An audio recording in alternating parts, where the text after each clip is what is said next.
Praise the Lord. How are you all? In the name of Jesus, I hope everybody is fine, well, and doing well in your life. So, today we are again back to learn something from the Bible, which is the living word we need to apply in our lives, and we need to walk in the word of God. So, that's why the Bible we need to read. So, this is the word of God. So, we need to know the word of God and understand the word of God and walk in the word of God. That is God is expecting from us in this world. And with that word, when we follow, we will have peace and satisfaction in our lives. Otherwise, we have lot of troubles, but when we obey the word of God, even though we have the problems, but in that problem also God will give that much courage that we don't worry on too much on that. If you don't have the word, you will always think and you will have lot of thoughts to discourage you to do something harmful to others or harmful to yourself. All these will happen when you don't have the word of God. But when you have the word of God, you don't even though if you have a problems, you will overcome those problems because God is with you, and God will make a way to resolve the problems, so that every whoever follows the God, they will have lot of happiness in their life and peace in their life and satisfaction in their life. They don't might have a lot of money, a lot of luxuries, but whatever they have, they will be having very peace and satisfaction and the happiness. That only if people are like that, then that is came from God, not with our hard work or like doing with good to others, then we will receive the goodness from others too, right? If we do bad things to others, they will also do bad to us. So God always tells the good things. He whatever He gives, it is good only. Everything He has given, everything He will provide, which will give whatever the food or whatever the trees or whatever the air, whatever the rain, all these God has provided for us free. So without that we cannot live. So we need to keep in mind that who is providing all these, is the humans or the God only, right? The rain will come from the heaven, and with that with that water on the earth, when it touches, then the fruits and the trees, all these will grow. So that is coming from God, but we are not pouring the water everywhere, and we are not going around the world and we are not pouring the water, right? So it will come from the heaven. That is, God will say go and rain to the human, then it will come. So all things, even the wind, even the sun, everything God tells to them, and they that will obey. So once He told you need to operate like this, so those are operating the same way, and we are living because of them, not with the artificial foods and all, but the whatever the nature gives, that is from God. So don't serve the nature, but serve the creator. He is the God. So let's begin our prayer today. uh, let's begin the word of God with a small prayer, so that God will lead us, and we can get encouraging word, and we can learn lot of things from the Bible, and we will grow day to day in our life. So let's do a small prayer. స్తోత్రం స్తోత్రం స్తోత్రం పరిశుద్ధమైన దేవా, నీ పాదములకు వందనాలయ్యా. ఇదిగో తండ్రి, నీ యొద్దకు వచ్చి తండ్రి నీ మాటలను నేర్చుకున్నటకు మా చెవి యొగ్గుచుండగా తండ్రి, మేము తండ్రి నీ యొక్క వాక్యంను ధ్యానించుండగా, ఇదిగో మా మధ్య నుండి తండ్రి మీరే ఆలకించండి, నీ వాక్యంను నేర్పించండి దేవా. నీలోని వాక్యంలో ఉన్న సత్యాలను మేము నేర్చుకొని ప్రభా, ఇదిగో మా జీవితాల్లో తండ్రి దాన్ని అనుసరించి తండ్రి ఎంతో నెమ్మది, శాంతిని, నీ యొక్క కాపుదలను, నీ తోడ్పాటును పొందుకునేటకు సహాయాన్ని దయచేయండి. వాక్యంను చదువుచుండగా తండ్రి మీరే మాకు బోధించమని, ఈ కొద్ది మనల్ని పాసని చేర్చుకోమని నా ప్రియ రక్షకుడైన యేసుక్రీస్తు నామమున అడుగుచున్నాను తండ్రి. Amen. So today we are going to study మత్తయి సువార్త 22వ అధ్యాయము మొదటి నుండి 46 వర్స్ 46 వచనాలు ఉన్నాయి. కాకపోతే మొదటి వచనం నుండి 16 వచనం వరకు గాడ్ అంటే దేవుడు పరలోక రాజ్యంకు ఒక ఎగ్జాంపుల్ ఇస్తున్నాడు. పరలోక రాజ్యంలో ఎవరు పిలువబడతారు, ఎవరు పిలువబడరు అనేది మొదటి ఫస్ట్ వచనం నుండి 16 వచనాలు ఉన్నాయి. 16వ వచనం నుండి we will be studying detail. So దేవుని యొక్క వాక్యంను చదువుచుండగా మరి అందరూ జాగ్రత్తగా విని మనకు దేవుడు ఏం చెప్తున్నాడు అనేది మనం నేర్చుకోవాలి. ఎవరైతే శ్రద్ధగా దేవుని వెతుకుతారో దేవుడు వాళ్ళకి దొరుకుతాడు. ఎవరైతే అశ్రద్ధగా ఉంటారో దేవుడు వాళ్ళకి కనిపించడు. అది వాక్యంలో ఉంది. So let's begin. సో యేసు వారికి ఉత్తరం ఇచ్చచ్చు తిరిగి ఉపమాన రీతిగా ఇట్లన్ను, పరలోక రాజ్యం తన కుమారునికి పెండ్లి విందు చేసిన ఒక రాజును పోలి ఉన్నది. ఆ పెండ్లి విందుకు పిలువబడిన వారిని రప్పించుటకు అతడు తన దాసులను పంపినప్పుడు వారు రానులకపోయిరి. కాగా అతడు, ఇదిగో నా విందు సిద్ధపరిచినాను, ఎద్దులను క్రొవ్విన పశువులను వధింపబడినవి అంతయు సిద్ధంగా ఉన్నది, పెండ్లి విందుకు రండని పిలువబడిన వారితో చెప్పుడని వేరే దాసులను పంపెను. కానీ వారు లక్ష్యం చేయక ఒకడు తన పొలమునకును మరి ఒకడు తన వర్తకమునకును వెళ్ళిరి. తక్కిన వారు అతని దాసులను పట్టుకొని అవమానపరిచి చంపిరి. కాబట్టి రాజు కోపపడి తన దండ్లను పంపి ఆ నరహంతకులను సంహరించి వారి పట్టణము తగలబెట్టించెను. అయితే పరలోక రాజ్యము తన కుమారుని పెండ్లి విందు చేసిన ఒక రాజును పోలి ఉన్నది అని చెప్తున్నాడు దేవుడు. పరలోక రాజ్యం ఎవరిని ఎలా, ఇట్స్ ఎ ఎగ్జాంపుల్. పరలోక రాజ్యంలో ఎలా ఉంటుంది అనేది యేసయ్య మనకిక్కడ చెప్తున్నాడు అన్నట్టు. తన కుమారుని పెండ్లి విందు చేసిన ఒక రాజును పోలి ఉన్నదని చెప్తున్నాడు. ఆ పెండ్లి విందుకు పిలువబడిన వారిని రప్పించుటకు కొంతమంది దాసులను పంపించినప్పుడు వాళ్ళు రాలేదు.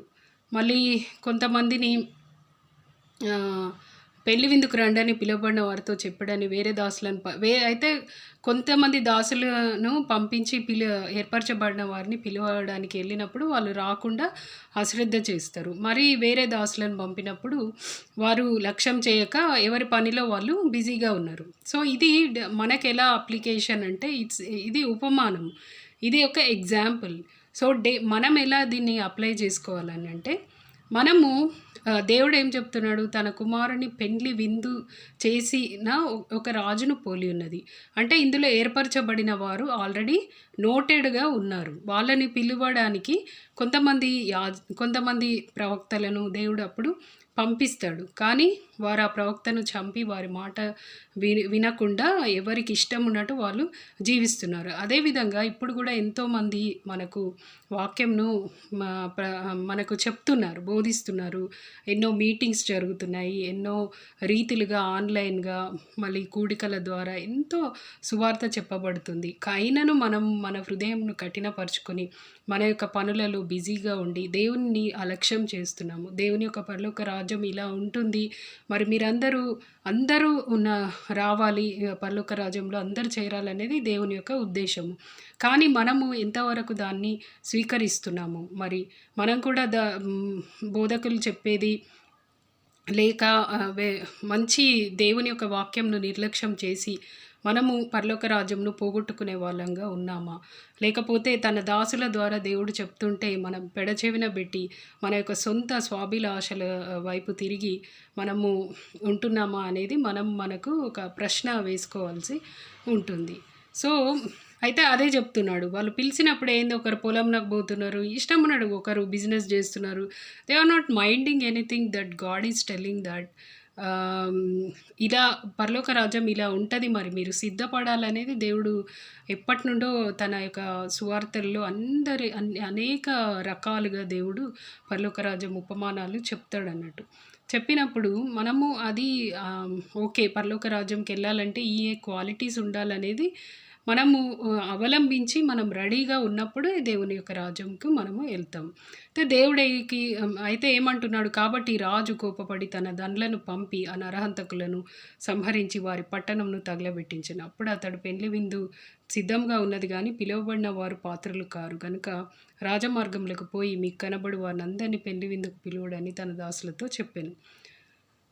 అయితే పెళ్లి విందుకు కొందరిని ఏర్పరచుకొని వాళ్ళని పిలుద్దామనంటే వాళ్ళకు అంత ఇంట్రెస్ట్ చూపలేదు. మేము రాము, పరలోక రాజ్యం మాకొద్దు అన్నట్టు కొంతమంది దేవుని యొక్క వాక్యంను నిర్లక్ష్యం చేస్తుంటారు. వాళ్ళందరూ ఆ కేటగిరీలో వస్తారు. సో, దేవుడేం చెప్తున్నాడు, దేవ ఏది ఎవ్వరు కాదు. ఇలా ఒక పర్టిక్యులర్‌గా ఒక ఒక తరహా చెందిన వాళ్ళని కాదు గానీ, ఎవరినైనా మీరు వెళ్ళి అందరిని పిలవండి అని చెప్తాడు. వాళ్ళు చెప్పినప్పుడు వాళ్ళు దాసులు వెళ్ళి రాజమార్గంలోకి పోయి చెడ్డవారినేమి, మంచివారినేమి తమకు కనబడిన వారినందరిని పోగు చేసిరి గనుక విందుకు వచ్చిన వారితో ఆ పెండ్లిశాల నిండెను. అయితే అందరినీ పిలుస్తాడు. అంటే this is an example, best example before Christ and after Christ. Before Christ God has called first the God people of God అంటే ఇజ్రాయెల్స్. సో, ఇజ్రాయెల్స్‌ని దేవుడు ఏర్పరచుకున్నాడు. ఇక్కడ ఫస్ట్ దేవుడే ఉపమానంలో ఏం చెప్తున్నాడు, I have chosen the people and I called them to come to heaven. కానీ ఇజ్రాయేలీయులు ఎలా ప్రవర్తించారు, దేవుని యొక్క మాటను ప్రతి ఆజ్ఞను ధిక్కరించి చాలా పాపం దేవునికి చేసి దేవుణ్ణి విసిగిస్తారు బాగా. ఒకానొకప్పుడు దేవుడు ఇంకా చాలా బాధపడి అసలు ఇంకా వాళ్ళకి ఆన్సర్ చేయడు. అంత బాధ పెడతారన్నట్టు. విగ్రహములను ఆరాధిస్తుంటారు. దేవునికి ఇష్టం లేని పనులు చేస్తుంటారు. ఎక్కువ విగ్రహారాధన. దేవునికి ఏది ఇష్టమో ఏది ఇష్టం లేదో వాళ్ళు చేతితోని చేసుకొని దూడలను వాళ్ళ బంగారంను తీసేసి ఒక దూడను చేసుకొని దాన్ని పూజించి దేవునికి బాగా కోపము తెప్పిస్తారు అన్నట్టు. అయితే అప్పుడు వాళ్ళంతా ఎవరు ఏర్పరచబడిన దేవుని బిడ్డలు ఇజ్రాయెల్స్. అది అందరికీ చాలామందికి తెలుసు. They are the chosen people from the God. That is before Christ. So, దేవుడు ఇంకా ఓకే, వీళ్ళు they are not interested what I have prepared for the people అని. వాళ్ళ గురించి నేను ఎంత చక్కగా నేను ప్రిపేర్ చేశాను. సో, వాళ్ళు నిర్లక్ష్యం చేస్తున్నారు కాబట్టి గో అండ్ టెల్ ఎవ్రీబడి అని చెప్తాడు దేవుడు. అప్పుడు యేసుక్రీస్తు ఈ లోకంకొచ్చి అందరికీ ఆయన యొక్క రక్షణను ఇస్తాడు. యాక్చువల్‌గా that is only for the Israel's. But యేసుక్రీస్తు రావడంతోని ఆ రక్షణ అనేది ప్రతి ఒక్కరికి కూడా లభించింది. అందుకే యేసుక్రీస్తు అందరికీ ప్రభువు.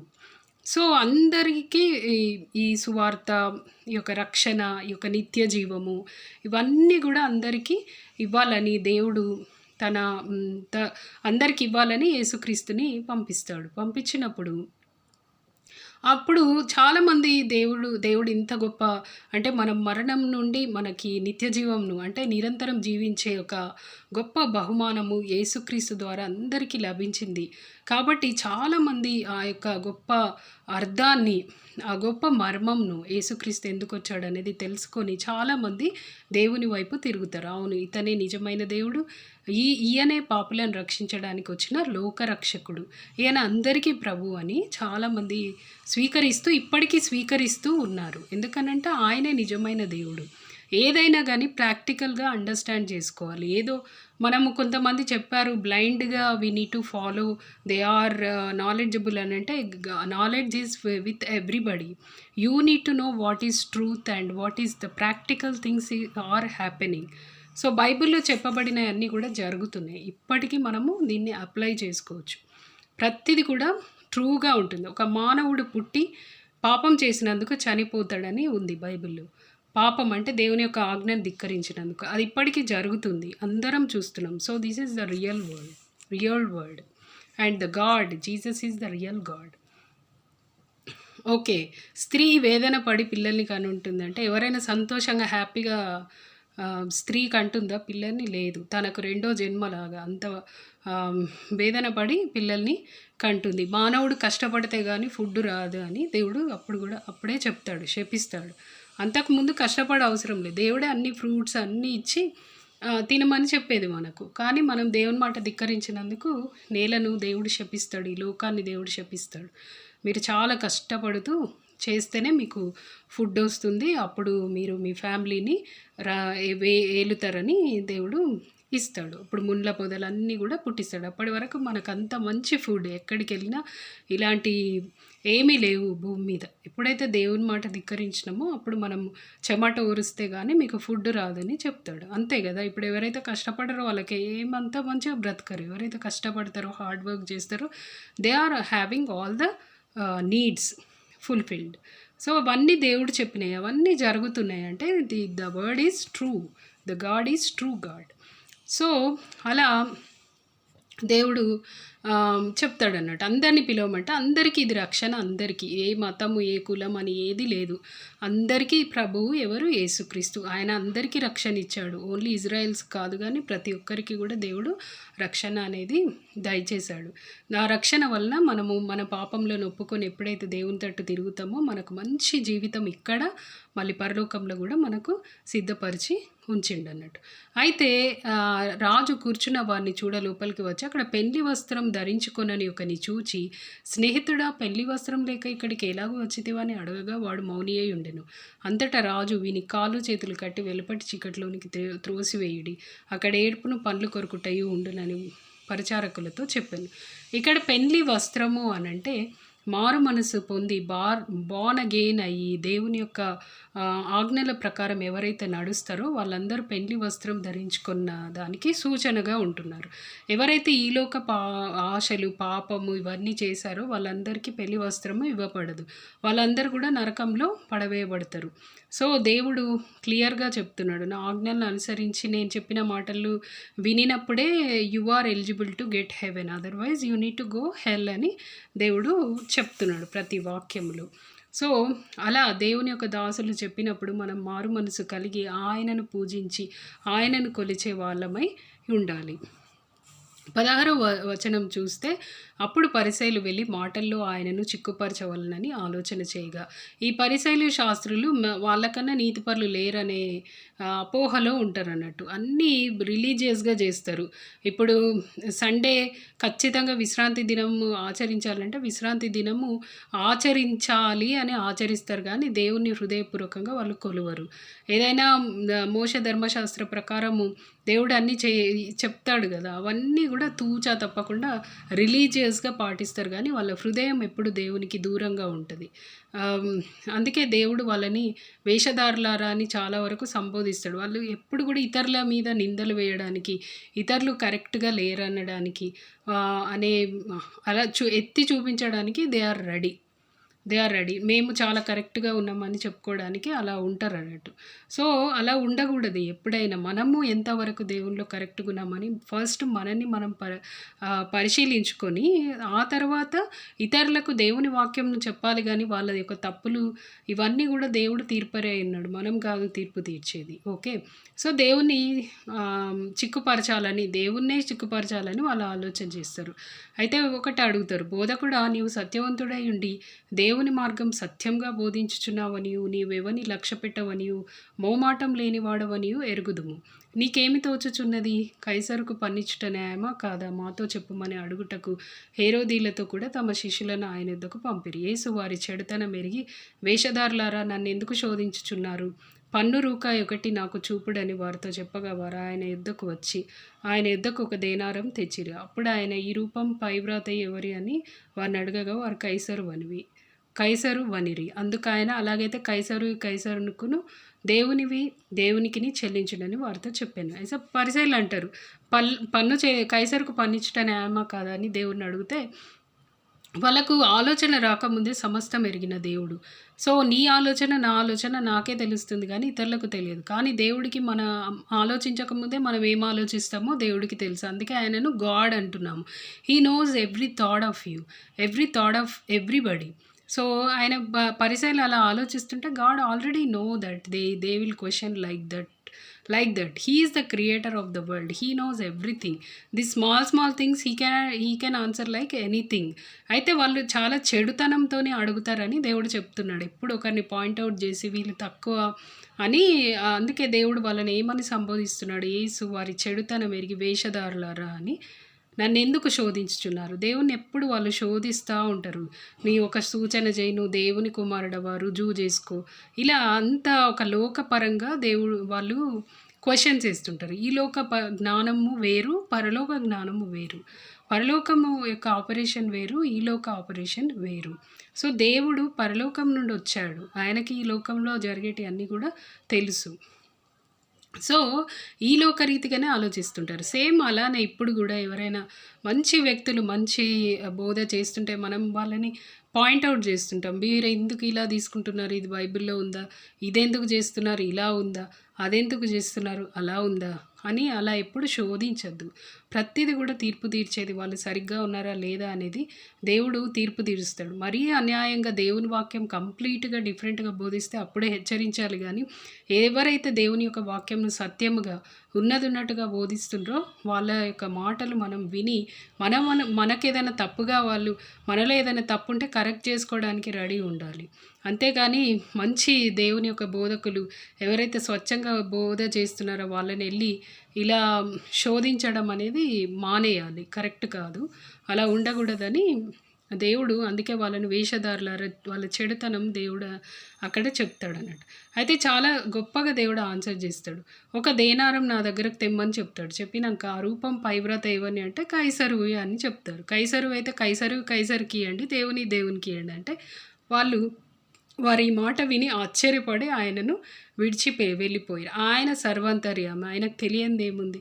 వీళ్ళు ఏదో శోధించి కనీసం ఆయన యేసయ్య ఆన్సర్ చెప్పినప్పుడైనా ఆయన యొక్క గొప్పతనము గ్రహించాలి. ఆయన దేవుడు కాబట్టి ఇలాంటి ఆన్సర్స్ చెప్తున్నాడు అనేది గ్రహించాలి. అయినా గ్రహించరు. పలుమార్లు ఆయనను శోధిస్తారు, పలుమార్లు ఆయనను కించపరుస్తారు, పలుమార్లు ఆయన దగ్గరకు వచ్చి ఆయన్ని సిలువ వేయాలి. ఎందుకంటే వారి బిజినెస్కి అడ్డుగా ఉన్నాడని దేవుడు చాలా అద్భుతాలు చేసి చాలామందిని స్వస్థపరిచి చాలామందిని దేవుని రాజ్యానికి మంచి నేర్పిస్తున్నాడని దేవుని మీద చాలా కుట్ర చేస్తారు వీళ్ళు. సో మళ్ళీ ఇంకా 23 చూసుకుంటే, పునరుత్థానం లేదని చెప్పేడి సద్దుకాయలు ఆ దినమున ఆయన ఎద్దుకు వచ్చి, బోధకుడు ఒకడు పిల్లలు లేక చనిపోయిన ఎడల సో ఇదే పరిసైలు సద్దుకాయలు పునరుత్థానం లేదని అంటారు వాళ్ళు. సద్దుకాయలు అనేవాళ్ళు అంటే when you die you won't live again, you won't live forever అని చెప్తాడు. బట్ వీళ్ళు మనుషుల జ్ఞానం అది, కానీ దేవుని జ్ఞానం ఏం చెప్తుంది? యేసయ్య ఏం చెప్తున్నాడు? I came to the world to give you eternal life. Okay, మీరు చనిపోతున్నారు, కానీ మీ యొక్క పాపములను నా యొక్క పరిశుద్ధ రక్తంలో కడిగితే మళ్ళీ మీరు తిరిగి జీవిస్తారు. అందుకే నేను వచ్చానని దేవుడు యేసయ్య చెప్తాడు అన్నట్టు. అయితే ఈ పరిసయ్యులు సద్దుకాయలు they will follow only the మోషే రాసిన ధర్మశాస్త్రంనే నమ్ముతారు. అప్పుడు పునరుత్థానం యేసయ్య లేడు కదా, సో వాళ్ళు ఏంటంటే పునరుత్థానం లేదని చెప్తూ ఉంటారు అన్నట్టు. అప్పుడు వాళ్ళు కూడా దేవుని దగ్గరికి వచ్చి, బోధకుడా, ఒకడు పిల్లలు లేక చనిపోయిన ఎడల అతని సహోదరుడు అతని భార్యను పెళ్లి చేసుకునేను, తన సహోదరునికి సంతానం కలుగజేయవలనని మోషే చెప్పాను. మాలో 7 సహోదరులు ఉండేరి. మొదటివాడు పెళ్లి చేసుకొని చనిపోయాను, అతనికి సంతానం లేనందున అతని సహోదరుడు అతని భార్యను తీసుకున్నాను. 2వ వాడును 3వ వాడును 7వ వాని వరకు అందరిని అలాగే జరిగించి చనిపోయారు. అందరి వెనుక ఆ స్త్రీ చనిపోయింది. ఇక్కడ వాళ్ళు ఏం అడుగుతున్నారంటే, ఒకడు పిల్లలు లేక చనిపోయిన ఎడల అతనికి అంటే అతని సహోదరుడు తన భార్యను పెళ్లి చేసుకొని తన సహోదరునికి సంతానం కలుగజేయాలని మోషే చెప్పాను కదా. అంటే ఒక ఫస్ట్ అతను పెళ్లి చేసుకున్నాడు, కానీ పిల్లలు కలగలేదు. ఆయన చనిపోయినప్పుడు మళ్ళీ నెక్స్ట్ ఆయన సహోదరుడు ఆమెను పెళ్లి చేసుకొని మళ్ళీ ఆమెకు పిల్లలు అలా కలిగించవచ్చని మోషే ధర్మశాస్త్ర ప్రకారం ఉంటుంది. సో అయితే అదే క్వశ్చన్ వేస్తున్నాడు. ఇలా అయితే పునరుత్థానం లేదని వాళ్ళు నమ్ముతారు కదా. సో ఇలాంటి క్వశ్చన్స్ దేవుని అడుగుతూ ఉంటారు. అయితే అలా మేము 7 సహోదరులము, ఒకరి వెనుక ఒకరము అలానే మేము ఆమెను పెళ్లి చేసుకొని అలానే చనిపోయినరు అందరూ, ఒకరి వెనుక ఒకరు 7 అలానే. సో అతనికి సంతానం లేనందున అతని సహోదరుడు అతని భార్యను తీసుకొని అలా నెక్స్ట్ అని 7 అందరూ కూడా ఆమెను పెళ్లి చేసుకొని అలానే అందరూ చనిపోతారు. చనిపోయినప్పుడు అందరి వెనుక ఆ స్త్రీ కూడా చనిపోతుంది అన్నట్టు. అప్పుడు వీళ్ళు ఏం అడుగుతున్నారంటే, పునరుత్థానమందు ఈ ఏడుగురిలో ఆమె ఎవరికి భార్యగా ఉండును, ఆమె వీరందరికీ భార్యగా ఉండెను కదా అని ఆయన్ని అడిగారు. అయితే పునరుత్థానం ఉందని నువ్వు చెప్తున్నావు కదా, మరి పునరుత్థానమందు ఆమె ఎవరికి భార్యగా ఉంటుంది అని వీళ్ళు అడుగుతున్నారు. ఆ స్త్రీ ఏడుగురిని చేసుకొని ఆమె చనిపోయింది కదా అని అంటే, ఈ ఏడుగురిలో అయితే ఆమె ఎవరికి భార్యగా ఉండునని ఈ సద్దుకాయలు అడుగుతారు. అప్పుడు దేవుడు ఆమె వీరందరికీ భార్య ఉండేను కదా అని ఆయన అడిగారు. అందుకు యేసు, లేఖనములను కానీ దేవుని శక్తిని కానీ ఎరుగక మీరు పొరబడుచున్నారు. పునరుత్థానమందు ఎవరును పెళ్లి చేసుకొనరు, పెళ్లికి ఇయ్యబడరు. వారు పరలోకమందున దూతల వలె ఉందురు. అయితే దేవుడు చెప్తున్నాడు, మీరు లేఖనములను సరిగా అర్థం చేసుకోరు. మీకు దేవుని శక్తి, దేవుని యొక్క జ్ఞానం కూడా మీరు సరిగా అర్థం చేసుకోకుండా ఎప్పుడు లోకరీతిగా ఆలోచిస్తారు. This is just a general question. అంటే దేవుని యొక్క శక్తి వేరు, దేవుని యొక్క ప్రణాళిక వేరు, ఈ లోకం వేరు. ఈ లోకరీతిగా పరలోకం ఉండదు అనేది దేవుడు చెప్తున్నాడు. ఇక్కడ పెళ్ళిళ్ళు ఉంది, ఫ్యామిలీ ఉంది, బ్రదర్స్ ఉన్నారు, సిస్టర్స్ ఉన్నారు, and lot of relations we have. But in the haven it won't be like that. So మీరు దేవుని శక్తిని కానీ లేఖనాలను కానీ మీరు అర్థం చేసుకోవట్లేదు. పునరుత్థానమందు ఎవరును పెళ్లి చేసుకున్నారు, పెళ్లికి ఇయ్యబడరు. వారు పరలోకమందున దూతల వలె ఉందరు. అందరూ అనుకుంటారు కదా, ఇప్పుడు మనం చనిపోయి మన బాడీ మళ్ళీ తిరిగి లేస్తుంది. యేసుక్రీస్తు ఎప్పుడైతే రెండవ రాకడలో వస్తాడో అప్పుడు అందరూ మనం ఎలా ఉంటాము, దూతల వలె ఉంటాం. కానీ అక్కడ పెళ్లి చేసుకొని మళ్ళీ అమ్మ నాన్న అని ఉరకవాడ. That is a different life. That is the next level life. ఈ లోకంలో ఇలా బ్రతుకుతున్నాం, బట్ పరలోకంలో మనందరం కూడా దూతల వలె ఉంటాము. దేవుని యొక్క బిడ్డలు అంటే దేవుని దూత అంటే they have lot of powers than a man. So అలా మనము ఉంటామని దేవుడు చెప్తున్నాడు. మీరు ఈ లోకరీతిగా పరలోకంను పోల్చొద్దు. ఈ రిలేషన్స్ ఉంటాయి, ఆ relations, that is a new life you are beginning. ఈ లైఫ్లో మీకు అన్నీ ఇలా ఉండాలని దేవుడు సృష్టించి, మీకు ఫ్యామిలీస్ ఉంటాయి, మా అమ్మ ఉంటుంది, నాన్న ఉంటుంది, you have a wife and you have a husband and childrens, like that you need to live. But when you die and you are again, నువ్వు దేవుని ఎప్పుడు, యేసుక్రీస్తుని ఎప్పుడు అంగీకరిస్తావో నీకు మళ్ళీ తిరిగి పునరుత్థానం ఉంటుంది. అప్పుడు నువ్వు you will be like a angel. దేవుని యొక్క దూతల వలె ఉంటారు. కానీ అక్కడ మళ్ళీ ఈ పెళ్ళి ఇవ్వబడు ఇవన్నీ కూడా ఉండవని దేవుడు చెప్తున్నాడు. సో మృతుల పునరుత్థానంను గురించి నేను అబ్రహాము దేవుడని, ఇస్సాకు దేవుడని, యాకోబు దేవుడని ఉన్నానని దేవుడు మీతో చెప్పిన మాట మీరు చదవలేదా? ఆయన సజీవులకే దేవుడు కానీ మృతులకు దేవుడు కాడని వారితో చెప్పాను. జనులు అది విని ఆయన బోధకు ఆశ్చర్యపడిరి. సో మృతుల పునరుద్ధానంను గురించి నేను అబ్రహాము దేవుడను, ఇస్సాకు దేవుడను, యాకోబు దేవుడనై ఉన్నానని దేవుడు మీతో చెప్పిన మాట మీరు చదవలేదా? ఆయన సజీవులకు దేవుడే కానీ మృతులకు దేవుడు కాడని వారితో చెప్పాను. జనులది విని ఆయన బోధకు ఆశ్చర్యపడిరి. సో దేవుడు చాలా రకాలుగా, దేవుని యొక్క ఆత్మ ఉంటేనే గ్రహించగలుగుతాం. లేకపోతే ఇలా జనరల్గా లోకరీతిగా మనము క్వశ్చన్స్ అడుగుతాం. అంటే దాన్ని అంతా దేవుని యొక్క శక్తిని అర్థం చేసుకున్నప్పుడే హౌ వి విల్ బీ అనేది తెలుసుకుంటాం. సో ఆయన సద్దుకాయల నోరు మూయించనని పరిసయ్యులు విని కూడి వచ్చిరి. సో అప్పుడు సద్దుకాయల నోరు, అందరి నోరు దేవుడు మూయిస్తాడు. ఎందుకంటే ఆయన సర్వాధిపతి, ఆయనకు అన్నీ తెలుసు. మనం ఆలోచించకముందే he knows everything and he know our bad thoughts also and he is ready to answer and give you knowledge. దేవుడు వాళ్ళకి మంచి అర్థవంతంగా బోధిస్తాడు. ఈవెన్ వాళ్ళని అన్నా కూడా దేవుడు వాళ్ళకి మంచి జ్ఞానంను బోధిస్తూ ఉంటాడు. అయినా వాళ్ళు ఇంకా వీళ్ళ నోరు మూయిస్తే మేము రెడీగా ఉన్నాం, మేము అడుగుతామనే ఆలోచన, కానీ what is telling, what is true అనేది గ్రహించట్లేదు. మేమే గొప్ప, మేము మోష ధర్మశాస్త్రమే కరెక్ట్ అనే వ్యూ పాయింట్లోనే they will ask always and they are ready to prove that Jesus is not the son of God అనే మైండ్ సెట్తోని they will be always. But ఒకరు దేవుని యొక్క దగ్గర నుండి రాకుంటే ఇలాంటి ఆన్సర్స్ చేయలేరు కదా. దేవుని దగ్గర నుండి వచ్చినప్పుడే ఆయన రోగులను స్వస్థపరుస్తాడు, ఇలా చేస్తుంటాడు అన్నట్టు. సో వారిలో ఒక శాస్త్రోపదేశకుడు ఆయనను శోధించుచు, బోధకుడా, ధర్మశాస్త్రంలో ముఖ్యమైన ఆజ్ఞ ఏదని అడిగాను. మళ్ళీ శోధిస్తారు దేవుడిని.